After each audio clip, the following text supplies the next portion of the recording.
கிறிஸ்துவுக்குள் பிரியமானவர்களே, ஆண்டவர் ஒரு புதிய நாளை தந்து சுகபலத்தோடு அவருடைய சமூகத்திலே நம்மை கூட்டி சேர்த்திருக்கிறார். முகநூல் வாயிலாக, இணையதள வாயிலாக இணைகிற பிள்ளைகள், ஆராதனையில் இணைகிற பிள்ளைகள் ஒவ்வொருவரையும் அவர் இன்ப சமூகத்திலே நினைத்து பார்க்கவும், நம்முடைய ஒவ்வொரு நாளும் அவருடைய கிருபையினால் முடிசூட்டி நடத்துகிற ஆண்டவருடைய செயலை நினைத்து நன்றியிருந்த உள்ளத்தோடு அவரை தொழுது கொள்ள கடவோம். பாருங்கள்.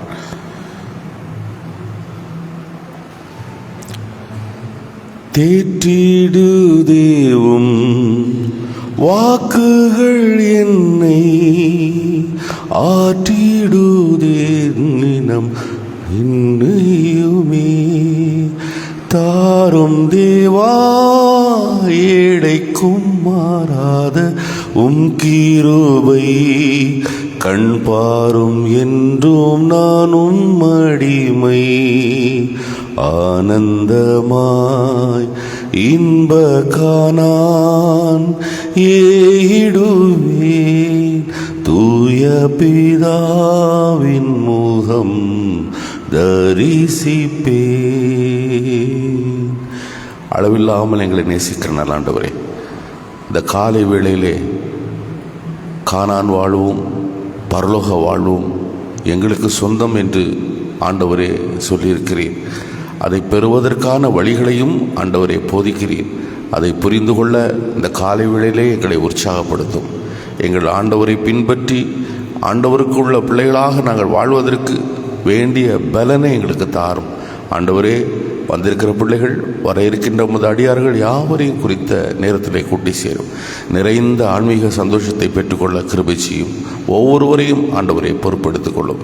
இயேசுவின் வல்லமையான நாமத்திலே உமது பாதம் அணிந்து நம்பிக்கையோடு ஆரம்ப ஜெபம் ஏறெடுக்கிறோம். எங்கள் ஜெபம் கேளும் நல்ல பிதாவே, ஆமென். 24வது பாடல், காலமே தேவனை தேடு. முதல் 2 கவியும் நிறைவான கவியும்.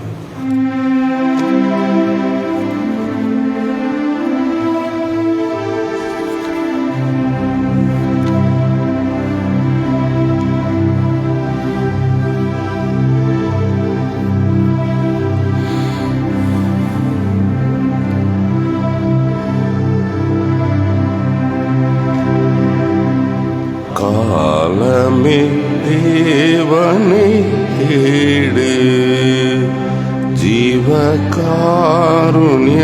பாதம் பணிந்து கொண்டாடு. காலமே தேவனை தேடு, சீலமுடன் பாதம் பாடி கொண்டாடு. சீலமுடன் பாதம் பாடி கொண்டாடு. சீரான நீத்திய ஜீவனை நாடு. காலமே தேவனை தேடு, மண்ணுயிர்காய் மரித்தாரே மனுமைந்தன பெயர் வைத்திருந்தாரே. மண்ணுயிர்காய் மரித்தாரே. உன் சிருஷ்டிகரை நீ உதயத்தில் எண்ணு. உன் சிருஷ்டிகரை நீ உதயத்தில் உள்ளம் கனிந்து தனி ஜபம் பண்ணு. காலமே தேவனை தேடு, பாவ சோதனைகளை வெல்லு. கெட்ட பாருடன் பேயுடன் போருக்கு நில்லு. பாவ சோதனை அடைவெல்லு. ஜீவ கிரீடம் ரத்தினிய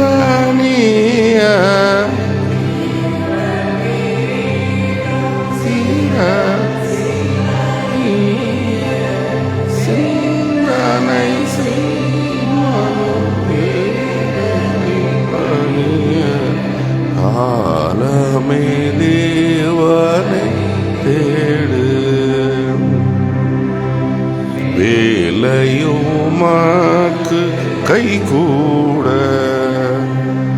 சத்தியவேதன் கிருபை வரத்தை மன்றாட, வேலையுமாக்கு கைகூட. காலை தேடுவோரனை கண்டடைவாரே, காலை கண்டடைத்து ஜபம் செய்யும் என்றாரே, காலமே தேவனை தேடு.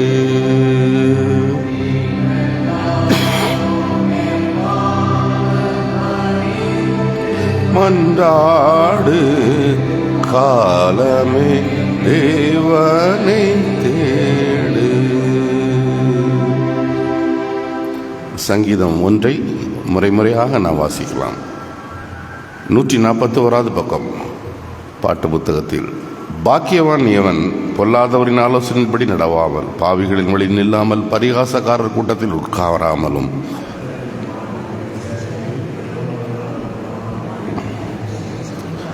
அவன் நீர்க்காலில் ஓர்த்து நடப்பட்டு பருவகாலத்தில் கனி தந்து இலையுதிராத மரத்தைப் போல இருப்பான். அவன் செய்வதெல்லாம் வாய்க்கும். ஆதலால் பொல்லாதவன் நியாயத்தீர்ப்பிலும், பாவிகள் நீதிமான் சபையிலும் நிலை நிற்க மாட்டார்கள். பொல்லாதவன் வழியோ பாலாகும். பிதாவுக்கும் குமாரனுக்கும் பரிசுத்தாவிக்கும் மகிமை உண்டாவதாக, ஆதியிலும் இப்போதும் எப்போதும் சதா காலம் இருக்கிறபடி ஆமென். உபாகமம் 31 அதிகாரம் முதல் 8 வசனங்கள். உபாகமம் 31 முதல் 8 வசனங்கள்.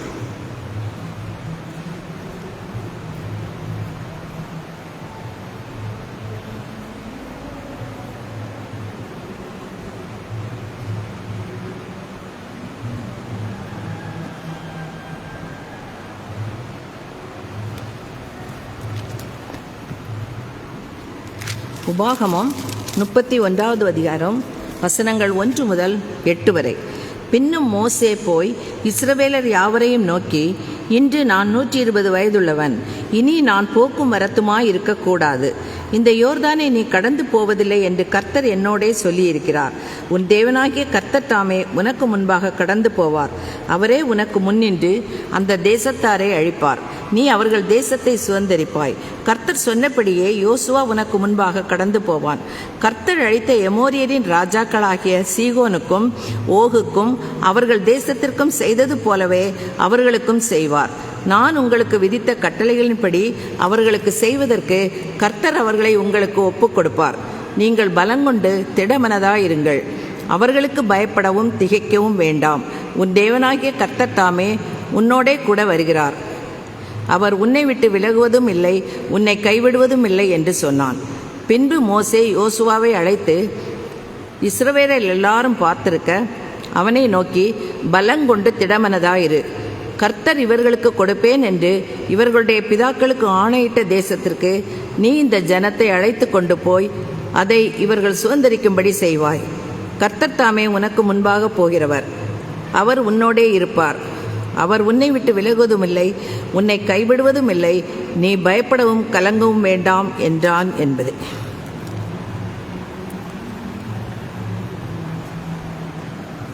பிரியமானவர்களே, நற்செய்தி பாகம் மேத்யூ காஸ்பல் 5வது அதிகாரம் 17 முதல் 20 வசனங்கள். மத்தேயு 5 17 முதல் 20 வசனங்கள். நியாயப்பிரமாணத்தையாவது தீர்க்க தரிசனங்களையாவது குலைத்து போட வந்தேன் என்று எண்ணாதேயுங்கள். குலைத்து போடவல்ல, நிறைவேற்றவே வந்தேன். வானமும் பூமியும் ஒளிந்து போம், எல்லாம் நிகழும் மட்டும் நியாயப்பிரமாணத்தில் உள்ள ஒரு சிறு எழுத்தாகிலும் ஒரு எழுத்தின் உறுப்பாகிலும் ஒளிந்து போகாதென்று மெய்யாகவே உங்களுக்கு சொல்கிறேன். ஆகையால் மிக சிறியரான இந்த கற்பனைகளில் ஒன்றை மீறி அவ்விதமாய் மனுஷருக்கு போதிக்கிறவர்கள் எவனும் பரலோகத்தில் எல்லாரிலும் சிறியவன் எனப்படுவான். இவைகளை கை கொண்டு போதிக்கிறவனோ அவன் பரலோகத்தில் பெரியவன் எனப்படுவான். வேதபாரகர் பரிசேயர் என்பவர்களின் நீதியிலும் உங்கள் நீதி அதிகமாக இராவிட்டால் நீங்கள் பரலோக ராஜ்யத்தில் பிரவேசிப்பதில்லை என்று உங்களுக்கு சொல்லுகிறேன் என்றார் என்பதை வாசிக்க வேண்டிய இன்றைக்கான நற்செய்தி பாகம் வாசித்து முடிந்தது. அதற்கு மறுமொழியாக நம்முடைய விசுவாசத்தை அப்போஸ்தல பிரமாணம் மூலமாக நாம் அறிக்கை செய்வோம். பரலோகத்தையும் பூலோகத்தையும் படைத்த சர்வத்திற்கும் வல்ல பிதாவாகிய கடவுளை விசுவாசிக்கிறேன். அவருடைய ஒரே பேரான குமாரனும் நம்முடைய ஆண்டவருமாகிய இயேசு கிறிஸ்துவை விசுவாசிக்கிறேன். இவர் பரிசுத்த ஆவியினால் கர்ப்பமாக உற்பவித்து கன்னிமரி இடத்திலிருந்து பிறந்து பொந்துவின் பாத்திகள் பாடுபட்டு சிலுவையில் அறையுண்டு மறுத்தடக்கம் பண்ணப்பட்டார். பாதாளத்தில் இறங்கி 3ஆம் நாள் மருத்துவலிருந்து உயிர்த்தெழுந்தார். பரத்திற்கு ஏறி சர்வ வல்ல பிதாவாகிய கடவுளுடைய வலது பாரசில் விற்றிருக்கிறார். அவ்விடத்திலிருந்து உயிருள்ளோரையும் மரித்தோரையும் நியாயத்திற்கு வருவார். பரிசுத்த ஆவியானவர் விசுவாசிக்கிறேன். பொதுவான கிறிஸ்தவ சபையும் பரிசுத்தவானுடைய ஐக்கியமும் பாவமன்னிப்பும் சரீர உயிர்த்தெழுதலும் நித்திய ஜீவனும் உண்டென்று விசுவாசிக்கிறேன். ஆமீன். கிறிஸ்துவுக்குள் பிரியமானவர்களே, இன்றைக்கான காலை நேரத்திலே ஆண்டவருடைய வார்த்தையை தியானிப்பதற்காக எடுத்த வேதபாகம் சற்று முன்பு நீங்கள் வாசித்து கேட்ட உபாகமம் 31 அதில் 8ஆம் வசனத்தை ஒரு விசை கூட சத்தமாக 31 8ஆம் வசனம்.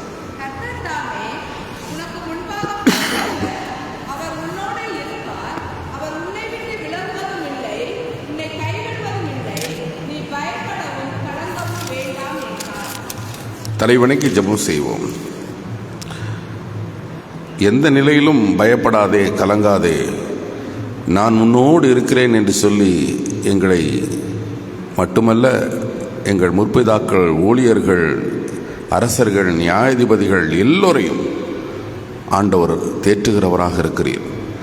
இந்த நாளிலும் ஆண்டவரே, கானான் வாழ்வு பெறுவது எப்படி என்று சிந்தித்த மக்கள், பரலோக வாழ்வு எப்படி என்று சிந்திக்கிற மக்களுக்கு நீ தருகிற படிப்பினையை நாங்கள் சரியாக புரிந்து கொள்ள, ஆண்டவரே, முற்பிதாக்கள் மூலமாக ஆண்டவரே நீர் செயல்பட்ட தேவனாக இருக்கிறீர், அதையும் எங்களுக்கு படிப்பினையாக நாங்கள் புரிந்து கொள்ள இந்த காலை வேளையிலே புதிய தரிசனத்தை தாரும். இயேசுவின் நாமத்திலே கேட்கிறோம் எங்கள் ஜெபங்கேளும் நல்ல பிதாவே, ஆமென். கிறிஸ்துவுக்குள் பிரியமானவர்களே, உபாகமம் 31ஆம் அதிகாரம். உபாகமம் கடைசி பகுதி. அதாவது இஸ்ரவேலுடைய 39 வருஷ பயணத்தை கடந்து வந்து விட்டார்கள். இனி அந்த கானானுக்குள்ளே போகணும், அவ்வளோதான். ஒரு நதியை கடந்தா கானான். அந்த நிலையிலே கடவுள் மோசேயிடம் பேசுகிற பகுதியை இங்கே பார்க்கிறீர்கள். மோசே ஜனங்களையும் யோசுவாவையும் கூப்பிட்டு பேசுகிற பகுதியை நம்ம பார்க்குறோம். உபாகமம்னா என்ன?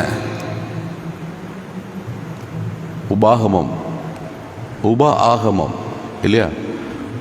உபாகமம் என்றால் அதனுடைய வார்த்தையிலே இருக்குது. பிரியமானவர்களே, அப்படின்னா துணை, இணை, அதுக்கு பொருள்படும். உபதேசியார் இல்லையா? துணை, ஊழியர். ஆகமம் என்றால் புத்தகம் அல்லது சட்டம், அதனுடைய பொருள் ஆகமம். ஆகம விதி அப்படின்னு சொல்லுவாங்க. ஆகம விதிப்படி நாங்கள் போதிக்கணும் அப்படின்லாம் பேசுவாங்க. ஆகமம். ஆகமம் என்றால் அதுக்கு ஆங்கிலத்தில் அந்த வார்த்தை கிரேக்க மொழியிலேருந்து வந்த வார்த்தை தான். டியூட்ரோ அப்படின்னா அடிஷனல், டியூட்ரோ ரெண்டாவது, இணை, துணை என்று பொருள். டியூட்ரோ. நோமோஸ் அப்படின்னா சட்டம். நோமோஸ்னா சட்டம். அப்போ உபசட்டம், இணை சட்டம், துணை சட்டம் என்று சொல்லலாம். சுருக்கமாக சொல்லலாம் பைலாஸ். கான்ஸ்டிடியூஷன் இருக்கும், கான்ஸ்டிடியூஷன் ஒன்று இருக்கும், அதுக்கு பைலாஸ், துணை விதி என்ன சொல்லுகிறது என்பதற்கு இந்த ஆகமம் முழுவதிலும் சட்டம், சட்டத்தை பற்றிய விளக்கம், துணை விதிகள். இதுதான் இஸ்ரவேலருடைய வாழ்க்கைக்கு அடிநாதமாக, முதுகெலும்பாக, அவருடைய சமய நம்பிக்கைக்கு ஆதாரமாக ஆண்டவர் கொடுத்த பகுதியை உபாகமம். உபாகமத்தை மோசே அவர்களுக்கு சொல்லுகிறார். சீனாய் மலையில கொடுத்த 10 கற்பனைகளுடைய டீடைல்டு போர்ஷன்ஸ் தான் இந்த உபாகமம் முழுவதிலும். கானான் கிட்ட வந்தாச்சு. அப்போ அவர் சொல்றாரு, உபாகமத்தை விளக்கி சொல்றாரு, துணை விதிகளை விளக்கி சொல்லுகிறார். சொல்லிட்டு அதை கடைபிடிங்க, கேர்ஃபுல்லாக இருங்க, உங்கள் லைஃப் நல்லா இருக்கும். ரெண்டையும் உங்கள் முன்னாடி வைக்கிறேன்னு ஞாயிற்றுக்கிழமை சொன்ன மாதிரி உங்கள் ஆப்ஷன் தான், நீங்கள் தேர்ந்தெடுக்கிறது தான், எதை தேர்ந்தெடுக்கணும்னு நீங்கள் தீர்மானிச்சுக்கங்கன்னு சொல்லி அந்த ஆற்றண்டை வந்த உடனே தன்னை ரியலைஸ் பண்ணுறாரு. ஒரு மாதிரி ஃபேர்வெல் அட்ரஸ்னே சொல்லலாம். 120 வயசாச்சு, இனிமேல் என்னால் முடியாது, என்னுடைய கடவுளே என்கிட்ட சொல்லிட்டாரு நீ அங்கே போக மாட்டான்னு. அதனால் யோசுவாவை கூப்பிட்டு, சக்சஸரை கூப்பிட்டு அவனை தைரியப்படுத்தி ஷேப் பண்ணி அவனை முன்னாடி கொண்டு போக சொல்லி அந்த இடத்துல பேசுகிற பகுதியை தான் நீங்கள் பார்க்குறீங்க. ஒரு நதியை தான் கடக்கணும். அது எந்த நதி? யோர்தான் நதி. யோர்தான் நதின்னு சொன்னோடனே வேற ஏதாவது ஞாபகம் வருதா? ஞானஸ்தானம். யோர்தான் நதினா ஞானஸ்தானம். ஞானஸ்தானம் ஆண்டவர் ஞானஸ்தானம் பெற்ற இடம் இல்லைங்களா? யோர்தான் நதி. அந்த நதியை கடந்தா கானான் இல்லைங்களா? பிரியமானவர்களே, இங்கே ஆண்டவர் அறிவுறுத்தி சொல்லுகிறார். கடவுள் மோசேயின் மூலமாக அறிவுறுத்தி சொல்லப்படுகிற வேத பகுதிகளை பார்க்கிறோம். சட்டம் வேணுமா? இன்னைக்கு நிர்வாகம் அப்படி ஸ்தம்பிச்சு நிற்கிறது காரணமே சட்டம். சட்டம் பாருங்க, இந்த சட்டம் வேணுமா? சட்டத்தினால நமக்கு நன்மையும் இருக்கு இல்லையா? நன்மையும் இருக்கு, அவ்வளவுதான் சொல்லணும். பிரியமானவர்களே, சட்டங்கள் எல்லாம் அவசியம். ஒரு குடும்பம்னாலும் சரி, ஒரு ஒழுங்கு, ஒரு சின்ன நிர்வாக அமைப்புனாலும் சரி, ஒரு சட்டம், ஒரு அமைப்பு, நாடுனாலும் சரி, ஒரு ஒழுங்கு அமைப்பு, சட்டம் வேணும். ரூல்ஸ் அண்ட் ரெகுலேஷன் அவசியம். இஸ்ரவேல் ஜனம் கானானுக்கு போவதற்கு முன்னே சட்டம் கொடுக்கப்படுகிறது. பாருங்க, நீங்க அங்க போனா நிறைய குழப்பம் வரும். உங்களுடைய ஐடென்டிட்டியே யூனிக்னஸே சட்டம். நீங்க ஆண்டவருடைய பிள்ளைகள் என்று சட்டத்தை பற்றி முன்னவே இங்கே சொல்லுகிறார். ஹவு பீப்புள் யூஸ் த லா, அது ரொம்ப முக்கியம். சட்டத்தை எப்படி பயன்படுத்துகிறார்கள். ஈவி கிருஷ்ணயர்னு ஒருத்தர் உண்டு மதுரையில். அவருக்காக பெரிய பெரிய சிலைகள், நினைவக அரங்கங்கள் எல்லாம் கட்டியிருக்காங்க. அவர் ஒரு காலத்தில் நீதித்துறைக்கே பெருமை சேர்த்த ஒரு மனுஷன், ஈவி கிருஷ்ணயர் அப்படின்னு. அவர் நிறைய புக்ஸ் எழுதியிருக்கார். அவர் ஒரு புத்தகத்தில் எழுதுறாருமா, rich grinds the law, law grinds the poor. பணக்காரன் சட்டத்தை கையில் எடுத்துறான், சட்டம் ஏழைகளை நசுக்குது. அப்போ சொல்ல போனா ஏழைகளுக்கு தான் சட்டமா? Rich grinds law, law grinds the poor. இங்க அப்படி ஒரு ஸ்டேட்மெண்ட் அவர் சொன்னாரு. Justice denied, delayed, justice denied. காலம் கடந்த தீர்ப்பு, மறுக்கப்பட்ட தீர்ப்பு. அப்படிதானையா? காலம் கடந்த தீர்ப்பு, மறுக்கப்பட்ட தீர்ப்பு. இளம் வயசுல தப்பு பண்ணிட்ட, அதுக்கு அந்த நேரத்தில் தண்டனை கொடுக்கலாம். 70 வயசுல உனக்கு என்ன சொல்றது தண்டனை வருதுன்னா ரொம்ப நல்லா இருக்கும். அப்படிதானா? பிரியமானவர்களே, அப்படி நிலைகள் இருக்கின்றன. Greatest problem man to be a mankind அப்படிங்கிறாரு. மனிதனை மனிதனாக சிந்திக்க வைப்பதற்கு தான் சட்டங்கள். ஆனால் முடியவில்லையே. எவ்வளோ ஆழமாக சிந்திச்சிருக்காரு. அவர் ரூல்ஸ் அண்ட் ரெகுலேஷனை பற்றி எழுதியிருக்காரு புக்கு. பிரியமானவர்களே, இந்த இடத்துல ஒரு சாலையில் போகிறோம்மா, கீப் லெஃப்ட், அப்படிதானா? கீப் லெஃப்ட்னு போட்டிருக்கான். இனி சில நாடுகளில் சொல்கிறாங்க, நான் போனது இல்லையா, கீப் ரைட். அங்கெல்லாம் வலது புறத்தில் தான் போகணுமா, இடதுபுறத்தில். இங்கே நம்ம நாட்டில் இடதுபுறத்தில் தான் போகணும், அப்படிதானா? அது என்ன, நான் வெளிநாட்டில் இருந்துட்டு வந்திருக்கேன், நான் வலதுபுறத்தில் தான் போவேன் அப்படின்னு சொல்லி போனால் என்ன ஆகும்? ஆக்சிடெண்ட் ஆகும் இல்லையா? ரூல்ஸ் அண்ட் ரெகுலேஷன் அதை கீப்பப் பண்ணி போயிட்டா ஒரு பிரச்சனை இல்லை. கல்யாணம் முடிஞ்சு வர்றா ஒரு பொண்ணு, வந்தவுடனே ஏம்மா மருமக வரான்னு வச்சுக்க, ஏம்மா நம்ம வீட்டில் வந்து காலையில் 5 மணிக்கெல்லாம் எழுந்திரிச்சிருவோம் இல்லையா, வந்து வீடெல்லாம் பெருக்கி எடுத்து காஃபி போட்டு, நான் எங்கள் அம்மா வீட்டில் பெட் காஃபி, என் வீட்டில் வந்து படுக்கையில் இருப்பேன், காஃபி வந்து கொடுத்து மக்களே எலும்பு அப்படின்னு சொல்லுவாங்க. நான் காலையில் எழுந்திரிச்சு எல்லாரும் காஃபி போட்டு கொடுக்கணுமா? இது என்ன சட்டம்? இல்லைம்மா எங்கள் வீட்டில் இதுதான் முறை, எங்கள் வீட்டில் பழக்கம் இதுதான், இந்த பழக்கப்படி நீ நடந்துக்கணும் அப்படின்னு மருமகள்கிட்ட ஆலோசனை சொல்லுவோம் இல்லையா? அது லவ்விங் ரெஸ்பான்சிபிலிட்டி. அதை அக்செப்ட் பண்ணணும், அதை ஏற்றுக்கொள்ளணும், அதை அன்போடு மதிக்கணும். அதுதான் சட்டம். லவ்விங் ரிலேஷன்ஷிப், அதுக்கு தான் சட்டம். லவ்விங் ரெஸ்பான்சிபிலிட்டி, அதுக்கு தான் சட்டம். அல்லாம ஒருத்தரை அடக்கிறதுக்கு அந்த சட்டத்தின் ஏதாவது, அறிஞர் அண்ணா சொன்னார், சட்டம் ஒரு இருட்டறை இல்லையா? சட்டம் ஒரு இருட்டறை, அதில் ஓட்டை கண்டுபிடிப்பான், அதில் சட்டத்தை வச்சே பேசுவான். அருமையா சொன்னார். அந்த வார்த்தையில நிறைய அர்த்தம் இருக்குங்க. சட்டம் ஒரு இருட்டறைன்னு சொல்லும்போது அந்த லவ்விங் ரெஸ்பான்சிபிளோடு ஏற்றுக்கொள்ள வேண்டும். அதை பேர்டனா நம்ம நினைக்கவே கூடாது. அதுதான் சட்டம். சட்டம் ஒழுங்கு இவைகளெல்லாம் இன்னைக்கு சட்டத்தை கையில் எடுத்து சாதகமாக்கி மற்றவர்கள் மேல அதிகாரம் செலுத்துகிற பிற்போக்கான சிந்தனை போங்கெல்லாம் சட்டத்தின் வைத்து விளையாடுகிற மக்கள் இருக்கிறார்கள். அப்படி இதை லிட்டரலா அப்படியே பார்க்கக்கூடாது. அது என்ன சொல்லுது அப்படின்னு பார்க்கணும். கொலை செய்யக்கூடாது, கற்பனை தானம்மா, கொலை செய்யக்கூடாது, கற்பனை, கொலை செய்யக்கூடாது. நான் கத்தி எதுவும் எடுத்துட்டு வரல, ஆனா தினம் தினம் கொலை செய்கிறேன், அப்படிதானா? தினம் தினம் கொலை செய்கிறேன். என்ன செய்கிறேன்?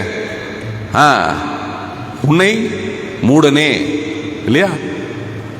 மூடனேன்னு சகோதரனை சொன்னாலே கொலைக்கு சமம் தானே சொல்றாரு இல்லையா?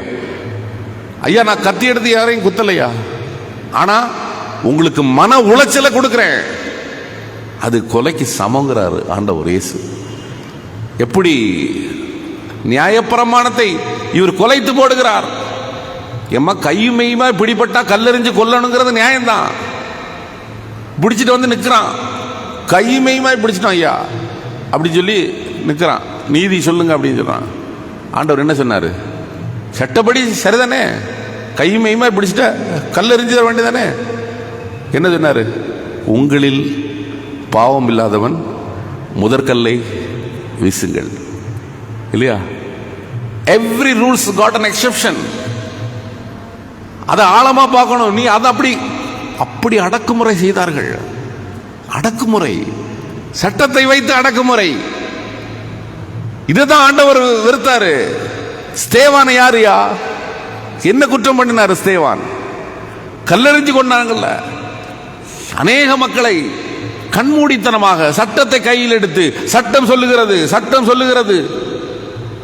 ஞாயிற்றுக்கிழமை செத்தானா துடிக்க துடிக்க செத்தானா பார்த்துக்கிட்டு இருப்பாங்க. சட்டம் சொல்லுகிறது ஒன்றும் செய்யக்கூடாது. சட்டம் சொல்லுகிறது ஞாயிற்றுக்கிழமை ஓய்வு நாளில் செய்ய தகாதது. என்ன செய்ய தகாதது? ஆண்டவர் அதை சாடினார். ஆண்டவருடைய பார்வை வேற. உன் ஆட்டையாது மாட்டையாது கிணத்துல விழுந்தா போட்டுன்னு சொல்லி உட்கார்ந்துருப்பியா?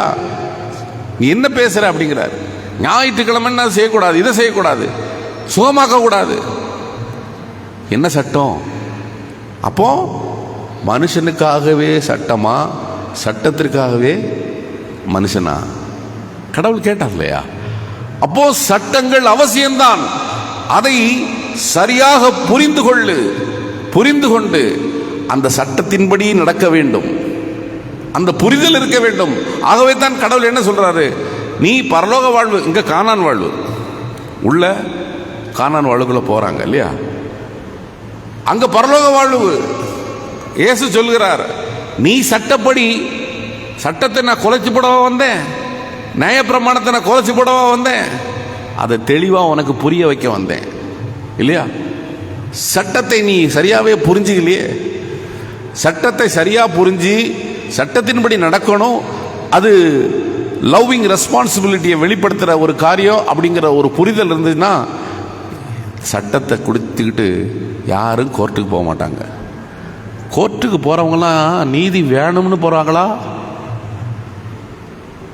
நீதி வேண்டான்னு போறவங்களும் கோர்ட்டுக்கு போறவங்க இருக்காங்க. நீதி வேண்டான்னு. அன்பானவர்களே, சட்டத்தை சரியாக புரிந்து கொண்டு ஆண்டவருடைய பிள்ளைகள் எப்படிப்பட்ட புரிதலோடு அவர்கள் இருக்க வேண்டும் என்பதை இங்கே தெளிவாக ஆண்டவர் இயேசு வைக்கிறார். ஆண்டவர் இயேசு வைக்கிறார்.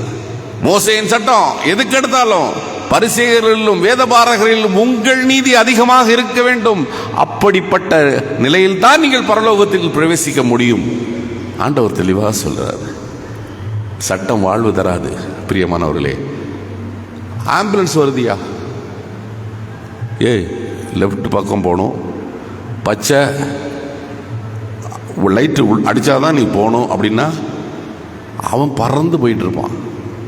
சிக்னல்லாம் பார்க்க மாட்டான், அவன் பறந்து போயிட்டு இருக்கான். அவனுக்கு எக்ஸெப்ஷன்.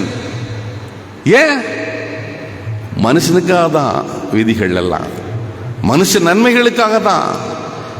ஆகவே சட்டத்தை தூக்கிட்டு இருக்கிறாங்க இல்லையா, கான்ஸ்டிடியூஷன், பைலாஸ் அப்படின்னு எல்லா சட்டமும் எதுல நிறைவேறுட்டார் ஆண்டவர் இயேசு. ஆண்டவர் இயேசு என்ன சொன்னாரு, எல்லா நியாய பிரமாணமும் நிறைவேறி தீர்கிறது ஒரே வார்த்தை இல்லம்மா, அன்பு. அன்பு ஒரே வார்த்தை. எல்லா நியாய பிரமாணமும் அதில் உள்ளடங்கும் அப்படின்னாரு. அன்பு இருந்தா நீ சட்டத்தை பத்தி பேச மாட்ட, சட்டத்தை பத்தி பேச மாட்ட. இன்னைக்கு வாயை திறந்தா சட்டத்தை பேசுறவங்க ஆளுங்க நிறைய பேர் இருக்காங்க. அப்படிப்பட்ட பார்வையை ஆண்டவர் நமக்கு புதிய சிந்தனையோடு பார்க்க அழைக்கிறார். பரலோகம் போகணுமா, கானான் வாழ்வு போவோமா, எளிதா பிரவேசிக்கலாம், எளிதா பிரவேசிக்கலாம்.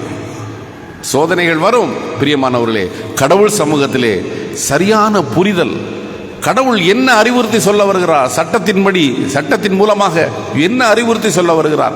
நியாய பிரமாணத்தை யாருமே நிறைவேற்ற முடியலங்க, யாருமே நிறைவேற்ற முடியல. உங்களை ஒரு ஆசையா ஒரு இச்சையா பார்த்தாலே நான் செய்தாயிற்று, உங்களை திட்டுனா செய்தாயிற்று, கொலை பண்ணி ஆயிடுச்சு, பொய் சாட்சி. கடவுளுக்கு கொடுக்கிற இடம் எங்க கொடுக்கறாங்க? முதல் கற்பனையே மீறியாச்சு. ஆண்டவர் என்ன சொன்னாரு, அவங்க நம்மளால நிறைவேற்ற முடியாத நியாய பிரமாணத்தை ஆண்டவர் இயேசு சிலுவையில் நிறைவேற்றி நம்மளை சுதந்திரவாளியாக ஆக்கி ஆண்டவர் மேல் வைக்கின்ற விசுவாசமே பெரிது என்று சொல்லி அவரை பற்றுகின்ற விசுவாசத்திலே நம்மை நிலவரப்படுத்துகிறார். Accept, you are accepted. அதுதான் ஆண்டவர் நமக்கு காட்டுற பெரிய பாக்கியமான ஒரு காரியம். கடவுளால் ஏற்றுக்கொள்ளப்பட்டோம், ஆண்டவரால் ஏற்றுக்கொள்ளப்பட்டிருக்கிறோம் என்பதை ஏற்றுக்கொள்ளுங்கள். கடவுளுக்கு உகந்த வாழ்க்கை வாழ அன்பு என்ற சட்டத்தை கையில் எடுங்கள். எந்த மேலான சட்டமும் உங்களை ஆட்படுத்தாது. பரிசேயிலும் வேதபாரகரிலும் மேலான நீதி உங்களிடத்தில் வெளிப்பட வேண்டும் என்று சொன்ன ஆண்டவர் அடிக்கோடிட்டு காட்டுகிற ஒரே காரியம் அன்பு. அந்த அன்பிலே ஆண்டவருடைய பிள்ளைகளாக கானானை பிரவேசித்த இஸ்ரவேல் மக்கள் போல, சொற்ப மக்களைப் போல பரலோகத்தில் ஆண்டவரோடு உள்ள வாழ்வை பிரவேசிக்க உங்களுக்கும் எனக்கும் ஆண்டவர் கிருபை செய்து காப்பாராக. ஆமேன். எல்லா புத்திக்கும் மேலான தெய்வீக சமாதானம் உங்கள் இருதயங்களை, சிந்தனைகளை கிறிஸ்து இயேசுக்குள் நிலவரப்படுத்தி காப்பாராக. 583வது பாடலை பாடும். 583.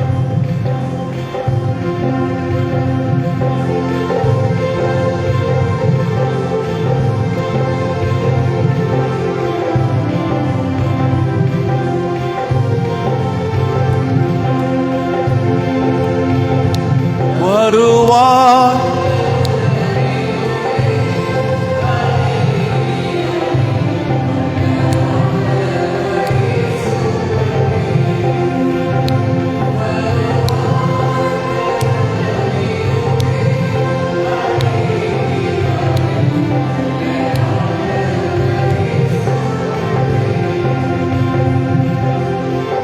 வாழ்நாளை எல்லாம் வீணாளாய்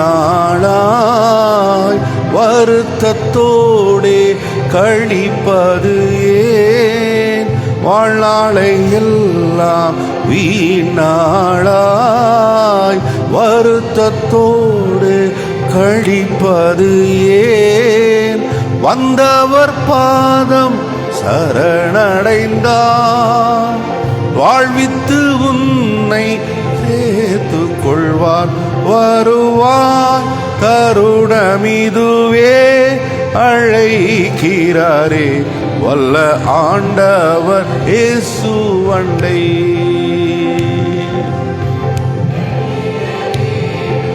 நீலம் பொருளும் கண்டிடும் உறவினரும் வீடும் நீலம் பொருளும் கண்டிடும் ஊற்றார் உறவினரும் கூடுவிட்டு உன் ஆவி போனால் கூட உன்னோடு வருவதில்லை.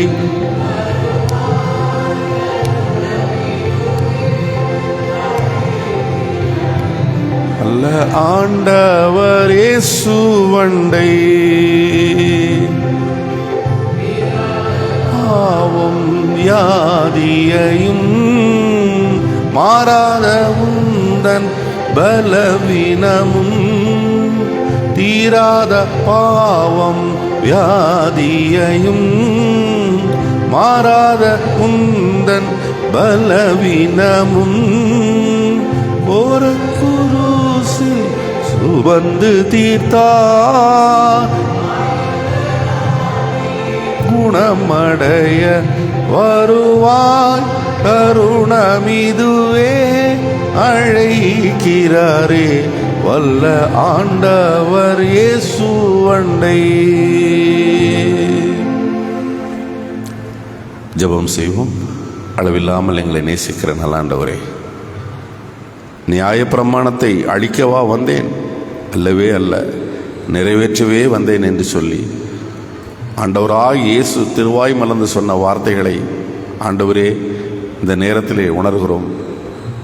மோசே யோசுவாவிடத்தில் சொல்லி நான் உன்னோடு இருக்கிறேன் என்று சொன்ன எங்கள் ஆண்டவர், கலங்காதே திகையாதே மனோபலங்கொண்டு இந்த மக்களை நடத்தி கொண்டு போ என்று சொல்ல அந்த வார்த்தைகளை நினைக்கிறோம் சுவாமி. சட்டங்களை ஆண்டவரே ஒழுங்குகளை ஏற்படுத்தி கொடுத்தீர். ஆண்டவருடைய பிள்ளைகள் ஒழுங்குகளோடு சட்டத்திட்டத்திற்கு உட்பட்டு கண்ணியமான சுதந்திரமான சட்டத்தினால் வாழ்வடைய வேண்டுமே தவிர சட்டத்தினால் நீங்கள் வீழ்ந்து போகக்கூடாது என்று சொல்லி சரியான புரிதலை மக்களுக்கு கொடுத்து ஆசீர்வதித்த தேவன் அல்லவா நீர். நாங்கள் சட்டத்தை தூக்கி கொண்டு ஒருத்தருக்கு ஒருத்தர் ஆண்டவரே பலவீனப்பட்டு நிற்கிறோம். சட்டத்தினால் ஒருவன் வாழ முடியாது ஆண்டவரே. அழகாக எடுத்து சொன்னீர், அன்புதான் சட்டம், நியாயப்பிரமாணத்தின் நிறைவேறுதலே அன்புதான். உங்களால் அந்த சட்டத்தை கைக்கொள்ள முடியாது என்று சொல்லி சிலுவையிலே எங்களுக்காக நியாயப்பிரமாணத்தை நிறைவேற்றி சுதந்திரவாளியாக உம்மேல் பற்றுகின்ற விசுவாசத்தின் மூலமாக சொந்த பிள்ளையாக மாற்றி எங்களை ஆசீர்வதித்திருக்கிற நல்ல தேவன் நீர். ஆண்டவரே, சரியான புரிதலை கொடுத்து இந்த காலை நேரத்திலே ஆண்டவரே உமது அடியார்களை ஆரோக்கியமாக சிந்தனையோடு வாழவையும் வழி நடத்தும். வந்திருக்கிற மக்கள் யாவரையும் கண்ணோக்கி பாரும். குடும்பத்திலிருந்து எங்கள் ஒழுங்குகள் அன்பின் அர்ப்பணிப்போடு அது ஆரம்பிக்கட்டும். திருச்சபையிலும் சமூகத்திலும் ஆண்டவரே நாங்கள் பணி செய்கிற இடத்திலும் அது பிரதிபலிக்கட்டும். வந்திருக்கிற ஒவ்வொருவரை ஆசீர்வதியும்.